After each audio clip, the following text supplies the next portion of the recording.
সকাল সকাল আমি বেরিয়ে পড়েছিলাম প্রচণ্ড রৌদ্রের মধ্যে একটা বিশেষ কাজে। আর কাজটা হলো এই সোনার দোকানে যাওয়া। কী কারণে গিয়েছি সেটা তোমরা পরেই দেখতে পাবে। ঢুকেই আমি প্রথমে কিছু রূপোর পলা বাঁধানো দেখছিলাম।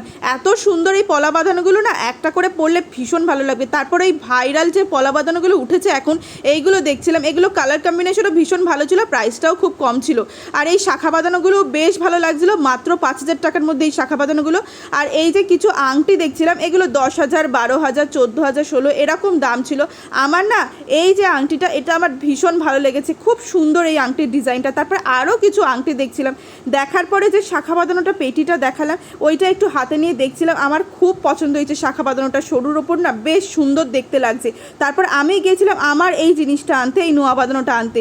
এটা কেমন হয়েছে তোমরা একটু কমেন্ট করে জানিও তো। আর এটা না আমি নিয়ে এসেছিলাম বাড়িতে। তারপরে এত ভালো লাগছিলো, সবাইকে দেখিয়ে বললো খুব ভালো হয়েছে। এটা পরে তো আমার ভীষণ ভালো লাগছিলো। দোল পূর্ণিমা এত সুন্দর গিফট আর কি বলবো।